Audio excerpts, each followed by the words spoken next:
La caída de la casa User. Su corazón es un laúd suspendido. En cuanto lo tocas, resuena. Por Beranger. Durante todo un día apagado, oscuro y silencioso del otoño del año, cuando las nubes se cernían opresivamente bajas en el cielo, yo había estado pasando solo, a caballo, a través de una extensión de país singularmente lúgubre, y finalmente me encontré, cuando las sombras de la tarde se acercaban, a la vista de la melancólica casa de User. No sé cómo fue, pero con la primera visión del edificio, una sensación de insufrible pesadumbre invadió mi espíritu. Digo insufrible, porque la sensación no se veía aliviada por ninguno de esos sentimientos medio placenteros, porque poéticos, con los que la mente suele recibir incluso las imágenes naturales más severas de lo desolador o terrible. Contemplé la escena que tenía ante mí, la mera casa y los sencillos rasgos paisajísticos de la propiedad, los sombríos muros, las ventanas vacías que parecían ojos, unos pocos juncos y unos cuantos troncos blancos de árboles podridos, con una depresión absoluta del alma que no puedo comparar con ninguna sensación terrenal más que con el sueño posterior del juerguista que consume opio, el amargo lapso en la vida cotidiana, la horrible caída del velo. Había una frialdad, un hundimiento, un malestar en el corazón, una tristeza irredenta del pensamiento que ningún estímulo de la imaginación podía convertir en algo sublime. ¿Qué era? Me detuve a pensar, lo que me enervaba tanto al contemplar la casa User. Era un misterio insoluble, no podía luchar con las fantasías sombrías que se agolpaban sobre mí mientras reflexionaba. Me vi obligado a recurrir a la insatisfactoria conclusión de que, si bien no cabía duda de que había combinaciones de objetos naturales muy simples que tenían el poder de afectarnos de ese modo, el análisis de ese poder se hallaba entre consideraciones que escapaban a nuestra profundidad. Era posible, reflexioné, que una mera disposición diferente de los detalles de la escena, de los detalles del cuadro, fuera suficiente para modificar, o tal vez aniquilar, su capacidad de impresión dolorosa, y, siguiendo esta idea, dirigí mi caballo hacia el precipitado borde de un negro y lúgubre estanque que yacía en un lustre imperturbable junto a la vivienda, y contemplé, pero con un estremecimiento aún más estremecedor que antes, las imágenes remodeladas e invertidas de la juncia gris, y los espantosos tallos de los árboles, y las ventanas vacías y semejantes a ojos. Sin embargo, me propuse una estancia de algunas semanas en esta mansión sombría. Su propietario, Frederick User, había sido uno de mis mejores compañeros de infancia, pero habían transcurrido muchos años desde nuestro último encuentro. Sin embargo, últimamente había recibido una carta suya en un lugar distante del país que, por su naturaleza salvajemente importuna, solo admitía una respuesta personal. El manuscrito mostraba una agitación nerviosa. El autor hablaba de una aguda enfermedad corporal, de un trastorno mental que le oprimía, y de un ferviente deseo de verme, como su mejor, de hecho, único amigo personal, con el fin de intentar, mediante la alegría de mi compañía, algún alivio para su enfermedad. Fue la forma en que dijo todo esto y mucho más, fue el aparente corazón que acompañaba a su petición, lo que no me permitió dudar, y en consecuencia obedecí de inmediato lo que todavía considero una llamada muy singular. Aunque de niños habíamos sido incluso íntimos compañeros, en realidad sabía poco de mi amigo. Su reserva había sido siempre excesiva y habitual.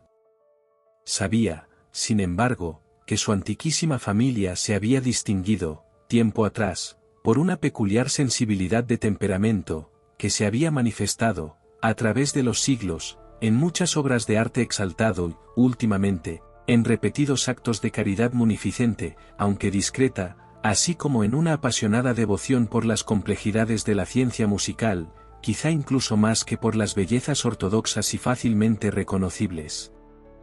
También me había enterado del hecho muy notable de que el tronco de la raza User, tan honrado como era, no había dado a luz, en ningún momento, ninguna rama perdurable, en otras palabras, que toda la familia estaba en la línea directa de descendencia, y que siempre, con variaciones muy insignificantes y temporales, había estado así. Fue esta deficiencia, consideré, mientras repasaba en mis pensamientos la perfecta concordancia del carácter de las premisas con el carácter acreditado del pueblo, y mientras especulaba sobre la posible influencia que el uno, en el largo lapso de siglos, podría haber ejercido sobre el otro, fue esta deficiencia, tal vez, de cuestión colateral, y la consecuente transmisión sin desviaciones, de padre a hijo, del patrimonio con el nombre, lo que había, finalmente, identificado tanto a los dos como para fundir el título original de la propiedad en el pintoresco y equívoco apelativo de la Casa de User, un apelativo que parecía incluir, en la mente de los campesinos que lo usaban, tanto a la familia como a la mansión familiar. He dicho que el único efecto de mi experimento, un tanto infantil, de mirar hacia abajo dentro del estanque, había sido profundizar la primera impresión singular. No cabe duda de que la conciencia del rápido aumento de mi superstición, por qué no llamarla así, sirvió principalmente para acelerar el propio aumento. Tal es, lo sé desde hace mucho tiempo, la paradójica ley de todos los sentimientos que tienen el terror como base. Y pudo haber sido solo por esta razón que, cuando volví a levantar los ojos hacia la casa misma, desde su imagen en el estanque, creció en mi mente una extraña fantasía, una fantasía tan ridícula, en verdad, que solo la menciono para mostrar la vívida fuerza de las sensaciones que me oprimían. Había ejercitado mi imaginación hasta el punto de creer realmente que en torno a la mansión y sus dominios flotaba una atmósfera peculiar, propia de ellos y de sus inmediaciones, una atmósfera que no tenía afinidad alguna con el aire del cielo, sino que rezumaba de los árboles carcomidos, de la pared gris y del silencioso estanque, un vapor pestilente y místico, apagado, perezoso, débilmente perceptible y de un tono plomizo. Sacudiendo de mi espíritu lo que debía de haber sido un sueño, escudriñé con más atención el aspecto real del edificio. Su característica principal parecía ser la de una antigüedad excesiva. La decoloración de los siglos había sido grande. Minúsculos hongos cubrían todo el exterior, colgando de los aleros en una fina y enmarañada telaraña. Sin embargo, todo esto no presentaba ningún deterioro extraordinario. Ninguna parte de la mampostería se había caído, y parecía haber una inconsistencia salvaje entre su todavía perfecta adaptación de partes, y la condición de desmoronamiento de las piedras individuales. Había en ello mucho que me recordaba a la especiosa totalidad de la vieja carpintería que se ha podrido durante años en alguna bóveda descuidada, sin que el soplo del aire exterior la haya perturbado. Sin embargo, más allá de este indicio de deterioro generalizado, la estructura daba pocas señales de inestabilidad. Tal vez el ojo de un observador escrutador podría haber descubierto una fisura apenas perceptible que, extendiéndose desde el tejado del edificio de enfrente, bajaba por la pared en zigzag hasta perderse en las hoscas aguas del estanque. Al darme cuenta de estas cosas, cabalgué por una corta calzada hasta la casa. Un criado en espera tomó mi caballo, y entré en el arco gótico del vestíbulo. Un ayuda de cámara, de paso sigiloso, me condujo desde allí, en silencio, a través de muchos pasadizos oscuros e intrincados, hasta el estudio de su amo. Mucho de lo que encontré en el camino contribuyó, no sé cómo, a aumentar los vagos sentimientos de los que ya he hablado. Aunque los objetos que me rodeaban, las tallas de los techos, los sombríos tapices de las paredes, la negrura de los suelos y los fantasmagóricos trofeos de armas que traqueteaban a mi paso, no eran más que cosas a las que estaba acostumbrado desde mi infancia, aunque dudaba en reconocer lo familiar que me resultaba todo aquello, aún me sorprendía descubrir lo desconocidas que me resultaban las fantasías que las imágenes ordinarias despertaban. En una de las escaleras me encontré con el médico de la familia. Su semblante, me pareció, mostraba una expresión mezclada de baja astucia y perplejidad. Me saludó con inquietud y siguió de largo. El ayuda de cámara abrió una puerta y me condujo a presencia de su amo. La habitación en la que me encontraba era muy grande y elevada. Las ventanas eran largas, estrechas y puntiagudas, y estaban tan alejadas del suelo de roble negro que resultaban inaccesibles desde el interior. débiles destellos de luz encendida se abrían paso a través de los cristales enrejados, y servían para distinguir suficientemente los objetos más prominentes de alrededor. El ojo, sin embargo, se esforzaba en vano por alcanzar los ángulos más remotos de la cámara, o los huecos del techo abovedado y calado. De las paredes colgaban cortinas oscuras. El mobiliario en general era profuso, poco confortable, antiguo y andrajoso. Había muchos libros e instrumentos musicales esparcidos, pero no daban vitalidad a la escena. Sentí que respiraba una atmósfera de tristeza. Un aire de tristeza severa, profunda e irremediable lo invadía todo. Cuando entré, User se levantó de un sofá en el que estaba tumbado y me saludó con una calidez vivaz que, en un principio, me pareció una cordialidad exagerada, el esfuerzo forzado del hombre de mundo en Nuye. Sin embargo, una mirada a su rostro me convenció de su perfecta sinceridad. Nos sentamos y durante unos instantes, mientras no hablaba, le contemplé con un sentimiento mitad de lástima, mitad de temor. Sin duda, el hombre nunca había cambiado tan terriblemente en tan poco tiempo como lo había hecho Roderick User. Me costó trabajo admitir la identidad de aquel ser enjuto que tenía ante mí con el compañero de mi primera infancia.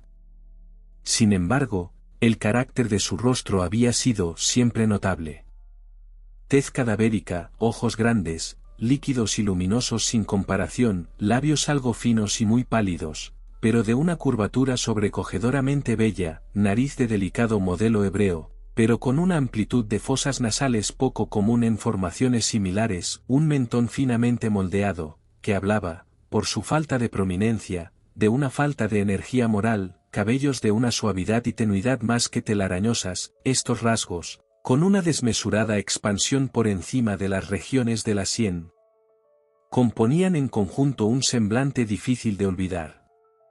Y ahora, en la mera exageración del carácter predominante de estos rasgos y de la expresión que solían transmitir, había tanto cambio que dudaba de a quién me dirigía. La palidez, ahora espantosa, de la piel, y el brillo, ahora milagroso, de los ojos, por encima de todas las cosas, me sobresaltaron e incluso me sobrecogieron.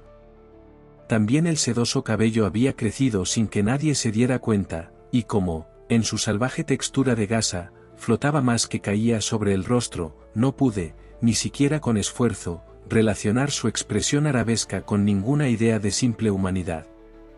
A la manera de mi amigo, me sorprendió de inmediato una incoherencia, una inconsistencia, y pronto descubrí que se debía a una serie de débiles e inútiles esfuerzos por superar una inquietud habitual, una excesiva agitación nerviosa. Para algo de esta naturaleza había sido preparado, no menos por su carta que por reminiscencias de ciertos rasgos infantiles, y por conclusiones deducidas de su peculiar conformación física y temperamento. Su comportamiento era alternativamente vivaz y hosco. Su voz variaba rápidamente de una temblorosa indecisión, cuando los espíritus animales parecían totalmente en suspenso, a esa especie de enérgica concisión, esa enunciación abrupta, pesada, sin prisas y de sonido hueco, ese discurso gutural plomizo, autoequilibrado y perfectamente modulado, que puede observarse en el borracho perdido o en el irreclamable consumidor de opio, durante los periodos de su más intensa excitación. Fue así como habló del objeto de mi visita, de su ferviente deseo de verme y del consuelo que esperaba que yo le proporcionase. Habló largo y tendido de lo que creía que era la naturaleza de su enfermedad. Se trataba, dijo, de un mal constitucional y familiar, para el que desesperaba de encontrar remedio, una mera afección nerviosa, añadió inmediatamente, que sin duda pasaría pronto. Se manifestaba en una serie de sensaciones antinaturales. Algunas de ellas, a medida que las detallaba, me interesaban y me desconcertaban, aunque, tal vez, los términos y la forma general de la narración tenían su peso. Sufría mucho de una agudeza mórbida de los sentidos. Solo la comida más insípida era soportable, solo podía vestir prendas de cierta textura, los olores de todas las flores eran opresivos, sus ojos eran torturados incluso por una luz tenue, y solo había sonidos peculiares, y estos de instrumentos de cuerda, que no le inspiraban horror. A una especie anómala de terror lo encontré esclavo obligado. Pereceré, dijo, debo perecer en esta deplorable locura. Así, y no de otro modo, me perderé. Temo los acontecimientos del futuro, no por sí mismos, sino por sus resultados.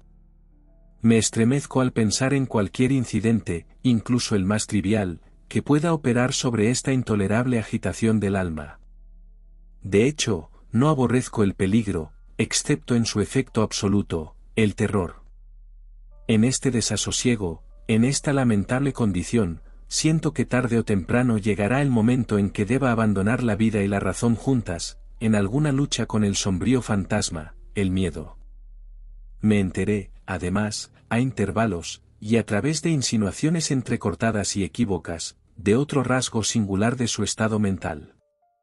Estaba encadenado por ciertas impresiones supersticiosas en relación con la morada que habitaba y de la que, durante muchos años, nunca se había aventurado a salir, en relación con una influencia cuya supuesta fuerza se transmitía en términos demasiado sombríos para repetirlos aquí, una influencia que algunas peculiaridades de la mera forma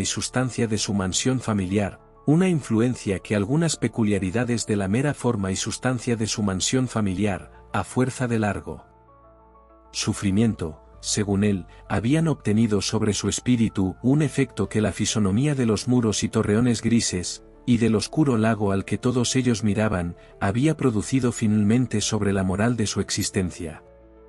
Admitió, sin embargo, aunque con vacilación, que gran parte de la peculiar melancolía que así le afligía podía atribuirse a un origen más natural y mucho más palpable, a la grave y prolongada enfermedad, de hecho, a la evidentemente próxima disolución, de una hermana tiernamente querida, su única compañera durante largos años, su último y único pariente en la tierra.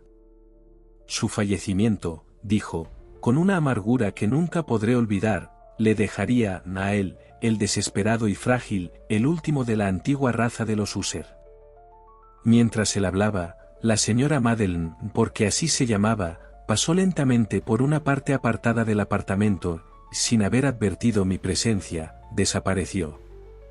La miré con un asombro absoluto no exento de temor y, sin embargo, me resultaba imposible explicar tales sentimientos. Una sensación de estupor me oprimía, mientras mis ojos seguían sus pasos en retirada. Cuando una puerta, por fin, se cerró sobre ella, mi mirada buscó instintiva y ansiosamente el semblante del hermano, pero éste había enterrado el rostro entre las manos, y yo solo pude percibir que una voluntad mucho más que ordinaria se había extendido por los demacrados dedos por los que resbalaban muchas lágrimas apasionadas. La enfermedad de Lady Madeleine había desconcertado durante mucho tiempo la habilidad de sus médicos. Una apatía asentada, un desgaste gradual de la persona, y frecuentes aunque transitorias afecciones de carácter parcialmente cataléptico, eran el diagnóstico inusual. Hasta entonces había soportado con firmeza la presión de su enfermedad, y no se había acostado definitivamente, pero al caer la tarde de mi llegada a la casa, sucumbió, como su hermano me dijo por la noche con inexpresable agitación, al poder postrador del destructor, y supe que la visión que había obtenido de su persona sería probablemente la última que obtendría, que la dama, al menos mientras viviera, ya no volvería a ser vista por mí. Durante los días que siguieron, ni User ni yo mencionamos su nombre, y durante ese tiempo me dediqué con ahínco a aliviar la melancolía de mi amigo. Pintábamos y leíamos juntos, o yo escuchaba, como en un sueño, las salvajes improvisaciones de su guitarra parlante. Y así, a medida que una intimidad cada vez más estrecha me admitía sin reservas en los recovecos de su espíritu, más amargamente percibía la inutilidad de todo intento de animar una mente de la que la oscuridad, como si fuera una cualidad positiva inherente, se derramaba sobre todos los objetos del universo moral y físico, en una incesante radiación de oscuridad. Siempre llevaré conmigo el recuerdo de las muchas horas solemnes que pasé a solas con el señor de la casa User. Sin embargo, fracasaría en cualquier intento de transmitir una idea del carácter exacto de los estudios o de las ocupaciones en las que me involucró o me guió. Una idealidad excitada y muy destemplada arrojaba un brillo sulfuroso sobre todo.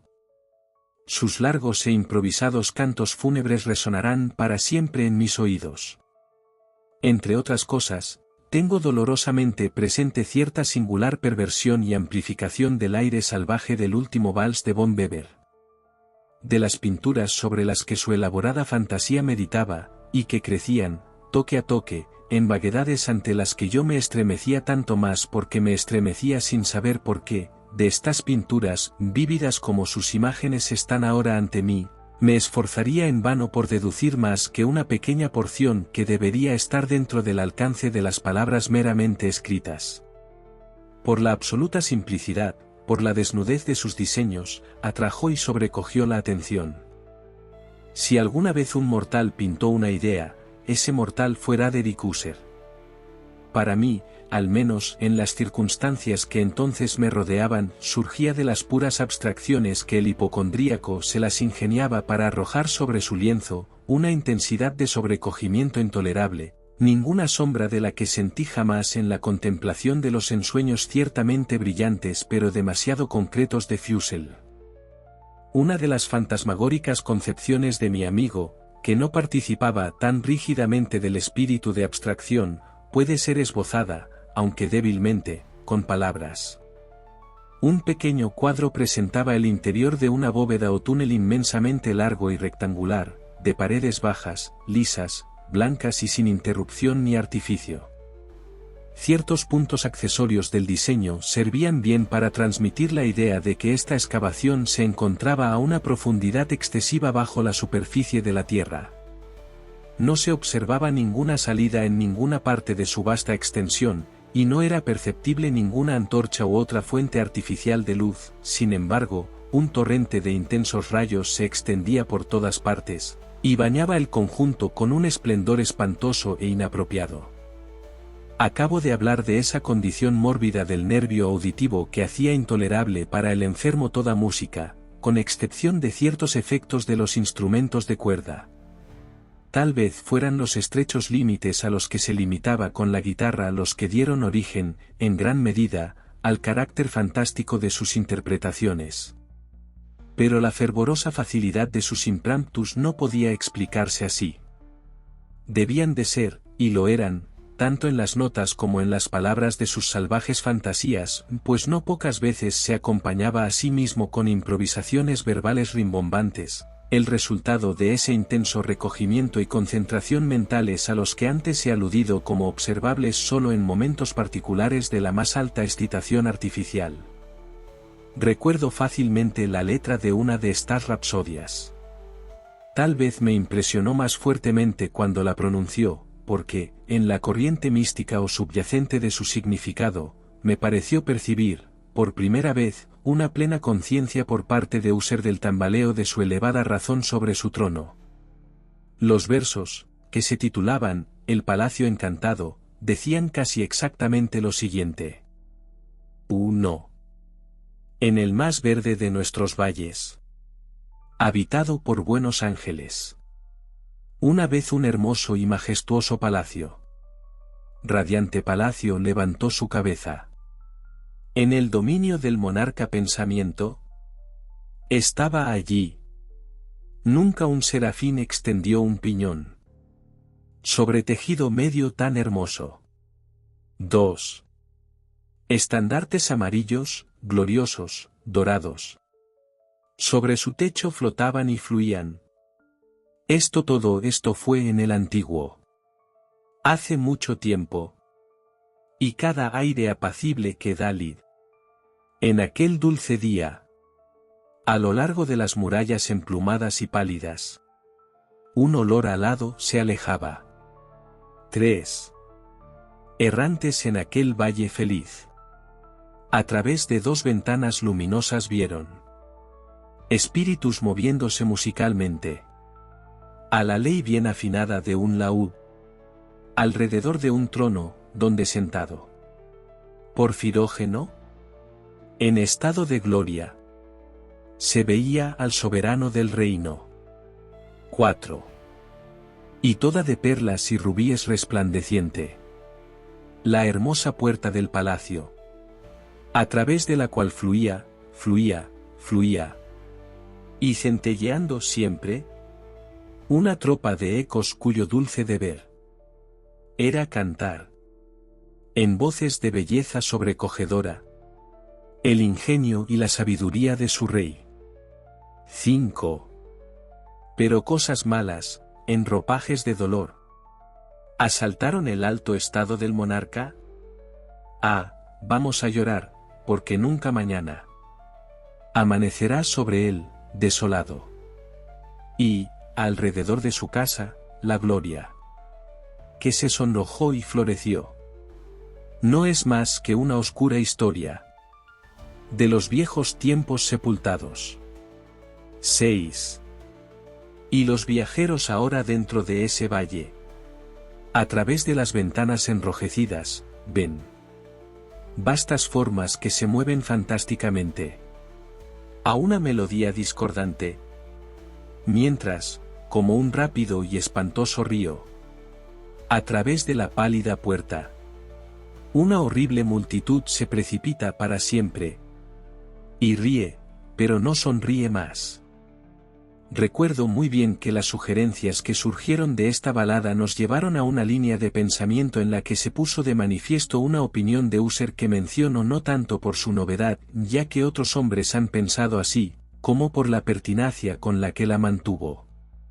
Esta opinión, en su forma general, era la de la sensibilidad de todas las cosas vegetales. Pero, en su desordenada fantasía, la idea había asumido un carácter más atrevido, y traspasado, bajo ciertas condiciones, el reino de la inorganización. Me faltan palabras para expresar el alcance total o el serio abandono de su persuasión. La creencia, sin embargo, estaba conectada, como he insinuado anteriormente, con las piedras grises del hogar de sus antepasados. Imaginaba que las condiciones de la sensibilidad se habían cumplido aquí, en el método de colocación de esas piedras, en el orden de su disposición, así como en el de los numerosos hongos que las cubrían y en el de los árboles en descomposición que se alzaban a su alrededor, sobre todo, en la larga e imperturbable resistencia de esta disposición y en su reduplicación en las aguas tranquilas del estanque.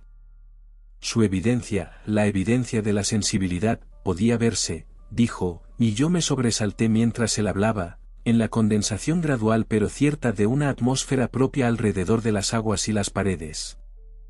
El resultado se podía descubrir, añadió, en esa influencia silenciosa, aunque importuna y terrible, que durante siglos había moldeado los destinos de su familia y que hizo de él lo que yo veía ahora, lo que era. Tales opiniones no necesitan comentario, y yo no haré ninguno. Nuestros libros, los libros que, durante años, habían formado una parte no pequeña de la existencia mental del inválido, estaban, como era de suponer, en estricta consonancia con este carácter de fantasma. Leíamos juntos obras como el Verbertet Chartreuse de Gresset, el Belphegor de Maquiavelo, El cielo y el infierno de Swedenborg, El viaje subterráneo de Nicolas Klein de Holberg, La quiromancia de Roberto Flatt, de Jean de Indaginé y de la Chambre, El viaje a la distancia azul de Tic, y La ciudad del sol de Campanella. Uno de sus volúmenes favoritos era una pequeña edición en octavo del Directorium Inquisitorium, del dominico Eimeric de Cironne, y había pasajes en Pomponius Mela, sobre los antiguos sátiros africanos y los gipanes, sobre los que Husserl se sentaba a soñar durante horas. Su mayor placer, sin embargo, lo encontraba en la lectura de un libro muy raro y curioso en cuarto gótico, el manual de una iglesia olvidada, La Vigiliae Mortuorum Sicandem Churumiclisi Imaguntinae. No pude evitar pensar en el salvaje ritual de esta obra y en su probable influencia sobre el hipocondríaco cuando, una noche, tras informarme bruscamente de que Lady Madeline ya no existía, manifestó su intención de conservar su cadáver durante 15 días, antes de su entierro definitivo, en una de las numerosas bóvedas situadas dentro de los muros principales del edificio. Sin embargo, no me atreví a discutir la razón mundana aducida para tan singular proceder. El hermano había llegado a esta conclusión, según me dijo, por el carácter inusual de la enfermedad de la difunta, por ciertas preguntas insistentes y ansiosas por parte de sus médicos, y por la situación remota y expuesta del cementerio de la familia. No negaré que cuando recordé el siniestro semblante de la persona que encontré en la escalera, el día de mi llegada a la casa, no tuve ningún deseo de oponerme a lo que consideraba, en el mejor de los casos, una precaución inofensiva y en modo alguno antinatural. A petición de User, le ayudé personalmente en los preparativos del entierro temporal. Una vez sepultado el cuerpo, lo llevamos los dos solos a descansar. La bóveda en la que lo colocamos, y que había estado tanto tiempo sin abrir que nuestras antorchas, medio ahogadas en su opresiva atmósfera, nos dieron poca oportunidad de investigar, era pequeña, húmeda y carecía por completo de medios de admisión de luz, yacía, a gran profundidad, inmediatamente debajo de la parte del edificio en la que estaba mi propio dormitorio. Al parecer, había sido utilizado en tiempos feudales remotos para los peores propósitos de un torreón, y más tarde, como lugar de depósito de pólvora o de alguna otra sustancia altamente combustible, ya que una parte de su suelo y todo el interior de un largo arco por el que accedimos a él estaban cuidadosamente revestidos de cobre. La puerta, de hierro macizo, había sido igualmente protegida. Su inmenso peso provocaba un chirrido inusualmente agudo al moverse sobre sus goznes. Después de depositar nuestra lúgubre carga sobre los trestles dentro de esta región de horror, apartamos parcialmente la tapa aún desenroscada del ataúd y contemplamos el rostro del inquilino. Una asombrosa semejanza entre el hermano y la hermana atrajo ahora mi atención, y User, adivinando, tal vez, mis pensamientos, murmuró algunas palabras por las que supe que el difunto y él habían sido gemelos, y que siempre habían existido entre ellos simpatías de naturaleza apenas inteligible. Sin embargo, nuestras miradas no se detuvieron mucho tiempo en la muerta, pues no podíamos contemplarla sin consternación. La enfermedad que había sepultado así a la dama en la madurez de la juventud, había dejado, como es habitual en todas las enfermedades de carácter estrictamente cataléptico, la burla de un débil rubor en el pecho y en el rostro, y esa sonrisa sospechosamente persistente en el labio que es tan terrible en la muerte. Volvimos a colocar y atornillar la tapa, y habiendo asegurado la puerta de hierro, nos dirigimos, con esfuerzo, a los apartamentos apenas menos sombríos de la parte superior de la casa. Y ahora que habían transcurrido algunos días de amargo dolor, se produjo un cambio observable en los rasgos del trastorno mental de mi amigo. Su conducta habitual había desaparecido. Sus ocupaciones ordinarias fueron descuidadas o olvidadas. Vagaba de una habitación a otra con paso apresurado, desigual y sin objeto. La palidez de su semblante había adquirido, si cabe, un matiz más espantoso, pero la luminosidad de sus ojos había desaparecido por completo. Ya no se oía la ocasional ronquera de su tono, y un tembloroso temblor, como de terror extremo, caracterizaba habitualmente sus palabras. Hubo momentos, en efecto, en que creí que su mente incesantemente agitada trabajaba con algún secreto opresivo, para divulgar el cual luchaba por tener el valor necesario. A veces, de nuevo, me vi obligado a resolver todo en los meros caprichos inexplicables de la locura, porque lo vi mirando al vacío durante largas horas, en una actitud de la más profunda atención, como si escuchara algún sonido imaginario. No era de extrañar que su estado me aterrorizara, que me contagiara. Sentí que me invadía, poco a poco, la salvaje influencia de sus fantásticas pero impresionantes supersticiones. Especialmente al retirarme a la cama a altas horas de la noche del 7º u 8º día después de la colocación de Lady Madeline en el torreón, experimenté todo el poder de tales sentimientos. El sueño no se acercaba a mi lecho, mientras las horas transcurrían y transcurrían. Luché por disipar el nerviosismo que me dominaba. Me esforzaba por creer que gran parte de lo que sentía, si no todo, se debía a la desconcertante influencia del sombrío mobiliario de la habitación, de las oscuras y raídas cortinas que, torturadas por el aliento de una tempestad creciente, se balanceaban de un lado a otro de las paredes y se agitaban inquietamente sobre los adornos de la cama. Pero mis esfuerzos fueron infructuosos. Un temblor irreprimible fue invadiendo poco a poco mi cuerpo y, al fin, se apoderó de mi corazón un íncubo de alarma totalmente injustificada. Sacudiéndome esto con un grito ahogado y una lucha, me levanté sobre las almohadas, y mirando seriamente dentro de la intensa oscuridad de la cámara, escuché, no sé por qué, excepto que un espíritu instintivo me impulsó, ciertos sonidos bajos e indefinidos que venían, a través de las pausas de la tormenta, a largos intervalos, no sabía de dónde. Dominado por un intenso sentimiento de horror, inexplicable pero insoportable, me puse la ropa a toda prisa porque sentía que no iba a dormir más durante la noche, y traté de despertarme de la lamentable condición en la que había caído, paseándome rápidamente de un lado a otro por el apartamento. No había dado más que unas cuantas vueltas, cuando un paso ligero en una escalera contigua llamó mi atención. Enseguida reconocí que era el de User. Un instante después, llamó a mi puerta con un suave toque y entró llevando una lámpara.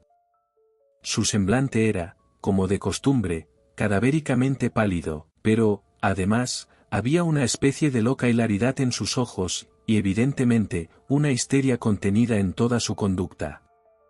Su aire me horrorizaba, pero cualquier cosa era preferible a la soledad que había soportado durante tanto tiempo, e incluso acogí su presencia como un alivio. «¿Y no lo has visto?», dijo bruscamente, después de haber mirado a su alrededor durante unos instantes en silencio. Hablando así, y después de sombrear cuidadosamente su lámpara, se apresuró hacia una de las ventanas y la abrió de par en par a la tormenta. La furia impetuosa de la ráfaga que entró casi nos levantó de nuestros pies. Era, en efecto, una noche tempestuosa y a la vez severamente hermosa, y salvajemente singular por su terror y su belleza. Al parecer, un torbellino había reunido sus fuerzas en las inmediaciones, pues se producían frecuentes y violentas alteraciones en la dirección del viento, y la excesiva densidad de las nubes, que colgaban tan bajas que llegaban a oprimir las torrecillas de la casa, no nos impedía percibir la vivísima velocidad con que volaban precipitándose desde todos los puntos unas contra otras, sin desaparecer en la distancia. Digo que ni siquiera su excesiva densidad nos impidió percibirlo, aunque no pudimos vislumbrar la luna ni las estrellas, ni hubo ningún relámpago. Pero las superficies inferiores de las enormes masas de vapor agitado, así como todos los objetos terrestres que nos rodeaban, brillaban a la luz antinatural de una exhalación gaseosa débilmente luminosa y claramente visible que rodeaba y envolvía la mansión.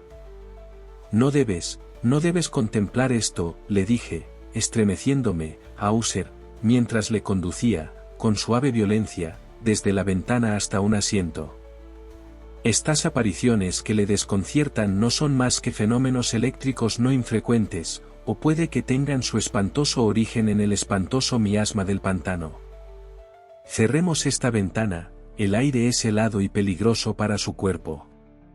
Aquí tienes uno de tus romances favoritos. Yo leeré y tú escucharás, y así pasaremos juntos esta terrible noche.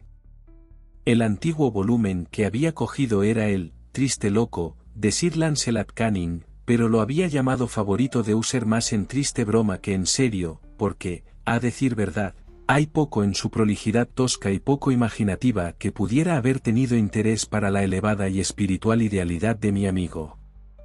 Sin embargo, era el único libro que tenía inmediatamente a mano, y me permití la vaga esperanza de que la excitación que ahora agitaba al hipocondríaco pudiera encontrar alivio, porque la historia de los trastornos mentales está llena de anomalías similares, incluso en la locura extrema que debía leer.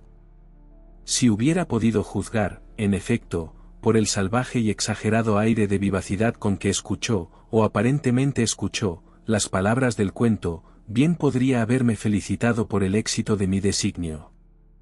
Había llegado a la conocida parte de la historia en la que Ethelred, el héroe del Trist, después de haber buscado en vano una entrada pacífica en la morada del ermitaño, procede a entrar por la fuerza. Aquí, como se recordará, las palabras de la narración son las siguientes. Y Ethelred, que por naturaleza era de corazón valiente, y que ahora era poderoso, debido a la potencia del vino que había bebido, no esperó más para dialogar con el ermitaño, que, por cierto, era de carácter obstinado y malicioso, sino que, sintiendo la lluvia sobre sus hombros, y temiendo el aumento de la tempestad, levantó su maza, a golpes, hizo rápidamente sitio en los tablones de la puerta para su mano enguantada, y ahora tirando de ella con fuerza, rompió, rasgó y desgarró todo de tal manera, que el ruido de la madera seca y hueca resonó y reverberó por todo el bosque. Al terminar esta frase me sobresalté, y por un momento me detuve, porque me pareció, aunque enseguida concluí que mi excitada fantasía me había engañado, me pareció que, desde alguna parte muy remota de la mansión, llegaba indistintamente a mis oídos lo que podría haber sido, en su exacta similitud de carácter, el eco, pero un eco sofocado y sordo ciertamente, del mismo sonido de crujido y desgarro que Sir Lancelot había descrito tan particularmente. Fue, sin duda, solo la coincidencia lo que atrajo mi atención, porque, entre el traqueteo de las hojas de las ventanas y los ruidos ordinarios de la tormenta que seguía aumentando, el sonido, en sí mismo, no tenía nada, sin duda, que debiera haberme interesado o perturbado. Continué la historia. Pero el buen campeón Ethelred, al entrar por la puerta, se enfureció y asombró al no ver ninguna señal del malvado ermitaño, sino, en su lugar, un dragón de escamoso y prodigioso porte, y de lengua ardiente, que montaba guardia ante un palacio de oro, con suelo de plata, y en la pared colgaba un escudo de brillante bronce con esta leyenda escrita: ¿Quién aquí entra, conquistadores? Quien mate al dragón, el escudo ganará. Y Ethelred levantó la maza y golpeó la cabeza del dragón, que cayó ante él y soltó su aliento pestífero, con un alarido tan horrible y áspero, y a la vez tan penetrante, que Ethelred tuvo que taparse los oídos con las manos por el espantoso ruido, como nunca antes se había oído. Aquí me detuve de nuevo bruscamente, y ahora con un sentimiento de salvaje asombro, pues no cabía la menor duda de que, en este caso, oía realmente, aunque me resultaba imposible decir de qué dirección procedía, un sonido bajo y aparentemente distante, pero áspero, prolongado y sumamente inusual, como un chillido o un chirrido, la contrapartida exacta de lo que mi fantasía ya había conjurado para el antinatural chillido del dragón descrito por el romancero.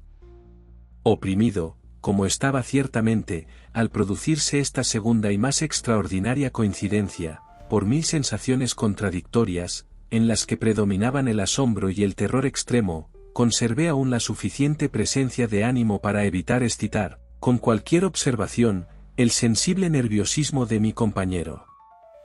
No estaba en absoluto seguro de que se hubiera dado cuenta de los sonidos en cuestión, aunque, sin duda, durante los últimos minutos se había producido una extraña alteración en su conducta. Desde una posición frente a la mía, había ido girando gradualmente su silla, hasta sentarse de cara a la puerta de la habitación, y así solo pude percibir parcialmente sus facciones, aunque vi que sus labios temblaban como si murmurara inaudiblemente. Tenía la cabeza caída sobre el pecho, pero supe que no dormía por la amplia y rígida abertura de sus ojos, que vi de perfil. El movimiento de su cuerpo tampoco concordaba con esta idea, pues se balanceaba de un lado a otro con un vaivén suave pero constante y uniforme. Habiendo reparado rápidamente en todo esto, reanudé la narración de Sir Lancelot, que proseguía así. Y ahora el campeón, habiendo escapado de la terrible furia del dragón, pensando en el escudo de bronce y en la ruptura del encantamiento que había sobre él, quitó el cadáver del camino ante él, y se acercó valientemente por el pavimento de plata del castillo hasta donde estaba el escudo en la pared, el cual, a decir verdad, no tardó en llegar, sino que cayó a sus pies sobre el suelo de plata, con un gran y terrible sonido de repique. Tan pronto como estas sílabas salieron de mis labios, como si un escudo de bronce hubiera caído pesadamente en ese momento sobre un suelo de plata, me di cuenta de una reverberación clara, hueca, metálica y estridente, aunque aparentemente amortiguada. Completamente desconcertado, me puse en pie de un salto, pero el mesurado movimiento de balanceo de Uther permaneció imperturbable. Corrí hacia la silla en la que estaba sentado. Tenía los ojos fijos y en todo su semblante reinaba una rigidez pétrea. Pero, cuando le puse la mano en el hombro, se produjo un fuerte estremecimiento en toda su persona, una sonrisa enfermiza tembló en sus labios, y vi que hablaba en un murmullo bajo, apresurado y farfullante, como si no fuera consciente de mi presencia. Me incliné hacia él y, al fin, asimilé el espantoso significado de sus palabras. ¿No lo oyes? Sí, lo oigo y lo he oído. Lo he oído durante muchos minutos, muchas horas, muchos días, y sin embargo no me atreví. Compadécete de mí, miserable desgraciado que soy. No me atreví a hablar. La hemos puesto viva en la tumba. ¿No dije que mis sentidos eran agudos? Ahora os digo que oí sus primeros débiles movimientos en el hueco ataúd. Los oí hace muchos días, pero no me atreví a hablar. Y ahora, esta noche, Ethelred, la rotura de la puerta del ermitaño, y el grito de muerte del dragón, y el estruendo del escudo, mejor dicho, el desgarramiento de su ataúd, y el rechinar de las bisagras de hierro de su prisión, y sus luchas dentro del arco cobrizo de la bóveda. Oh, ¿a dónde voy a volar? ¿No estará aquí pronto? ¿No se apresura a reprocharme mi precipitación? ¿No he oído sus pasos en la escalera? ¿No distingo el pesado y horrible latido de su corazón? ¡Loco! Aquí se puso furiosamente en pie, y gritó sus sílabas, como si en el esfuerzo estuviera entregando su alma. Loco. Os digo que ahora está fuera de la puerta. Como si en la energía sobrehumana de sus palabras se hubiera encontrado la potencia de un hechizo, los enormes paneles antiguos a los que señalaba el orador echaron lentamente hacia atrás, al instante, sus pesadas mandíbulas de ébano. Fue obra de la ráfaga, pero entonces, fuera de aquellas puertas, se alzaba la altiva y envuelta figura de Lady Madeline de Usher. Había sangre en sus blancas vestiduras, y la evidencia de alguna amarga lucha en cada parte de su demacrado cuerpo. Durante un momento permaneció temblando y tambaleándose en el umbral, luego, con un grito grave y quejumbroso, cayó pesadamente sobre la persona de su hermano, y con sus violentas y ya definitivas agonías, lo llevó al suelo convertido en cadáver y víctima de los terrores que él había anticipado. De aquel aposento y de aquella mansión huí espantado. La tormenta seguía extendiéndose en toda su furia cuando me encontré cruzando la vieja calzada. De pronto se disparó a lo largo del sendero una luz salvaje, y me volví para ver de dónde podía haber salido un resplandor tan inusual, porque la inmensa casa y sus sombras estaban solas detrás de mí.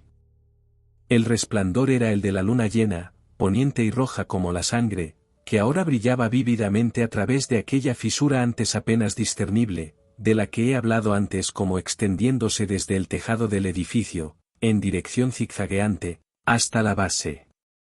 Mientras yo miraba, esta fisura se ensanchó rápidamente, vino un feroz soplo del torbellino, todo el orbe del satélite irrumpió al mismo tiempo en mi vista, mi cerebro se estremeció al ver que los poderosos muros se hacían añicos, hubo un largo y tumultuoso griterío como la voz de mil aguas, y el profundo y húmedo estanque a mis pies se cerró hosca y silenciosamente sobre los fragmentos de la casa de Usher.